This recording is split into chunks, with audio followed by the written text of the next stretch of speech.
Hi everyone, Pete Treble here to talk to you about career tools that can be used in the classroom and in the guidance office as we do our day-to-day duties as guidance counselors and career counselors. So what I wanted to do was do something on my blueprint because I think it's terrific and I use it every day and I find the surveys are really accurate and really valuable. But looking on the discussion board, I can see that 5 of 6 of you have already done that.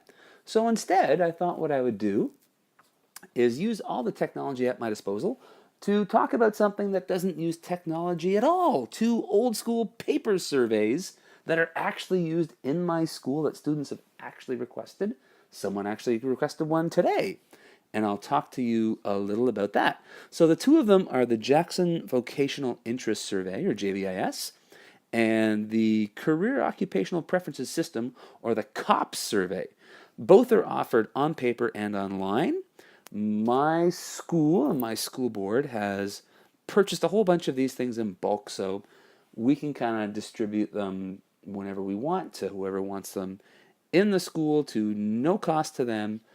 I've had students that have used them both, and I've used them both, and I'll tell you a little about each.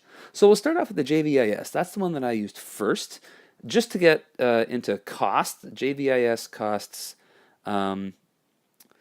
it's $227, and you get 25 booklets and 10 extended reports out of that. Your school or your board can purchase that. It's also $65 to set up an online account. And then from what I can see, you kind of have unlimited use. So, how it works. You have one booklet and one bubble scoring sheet. Inside the booklet, there are 289 statements.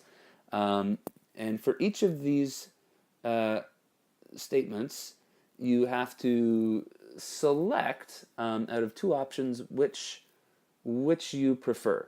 It doesn't matter if you have no exposure to either option.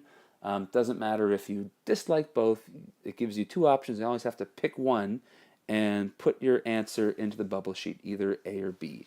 And you have to really think about this, and it takes some time. The student that did that took like a period and a half to get the whole thing done. And when I did it, it took a while too. So he finally finishes, and he says, "Here you go," and I say, "Thanks." And he says, "You'll mail that off?" And I say, "Yes, I will, and I'll call you when I have it." And of course, I'm thinking, if I'm paying for the mail of one, I might as well do 2. So I did one myself, and I found that it also took a fair amount of time. But I finally got it done. I popped in the mail. I waited 1 day, 2 days, 3 days, 4 days, 5 days, and then finally I got an email from the company saying they had the results. Here's the PDF for each of us, and the paper hard copies would come in the mail. So I called the student down. I gave him his report, and then I printed off mine. And it actually was pretty fascinating. It was kind of cool to see this, and it was exciting to actually wait for something. And it was really long. It was like 13 pages. So page 1 is just kind of an introduction. Page 2 gave me my interest profile, and it looked like my basic interest kind of matched up with things that I was very interested in. My top interest was performing arts and human relations. Bottom interest was finance and life science. That made total sense to me. The next page was basic interest scale descriptions, which just kind of describes some of their methodology. That went on for 2 pages. After that, it talked about general occupational themes that I liked. That also was 2 pages. And I'm kind of flipping through this thinking, okay, but what do you think I actually should do? And it wasn't until I got to page 10 that it gave me my first recommendation. And it said I should check out occupations in preschool and elementary teaching. And I thought, okay, that makes sense. I'm a teacher right now. That's interesting. I looked at option 2 on page 11, and it said teaching and related occupations. And I was a bit perplexed because I thought, isn't that just kind of a repeat of what option 1 was? But okay, I'm still rolling with this. That's something that I like. And then option 3 said occupations in religion, which I was a little bit confused about. I didn't recall any questions of that nature, and I wouldn't really make that a career choice of mine. But But there you go. So moving on, I didn't find that to be overly accurate in the last option, but the first two were pretty good. All right, so the second paper resource I'd like to recommend to you guys, or that I reviewed, was the COP survey, the Career Occupational Preferences System. So it's also on paper. It's 2 booklets, but this one you don't have to mail away. You can just do all the work in a class or at home, whatever you prefer. And for the cost, for $24.50, you get 25 packages. For $75, you get 160 packages. And for $337, you get 500 packages consisting of 2 books. So how this works. What you first have to do is take your question and answer booklet and work on that first. There's also a workbook, but you want to work on that second. So in the question and answer book, there are 168 statements. And what you have to do is you have to say whether you like that statement a lot, like that a little, dislike it a little, or dislike it a lot. And you have to choose one of those options.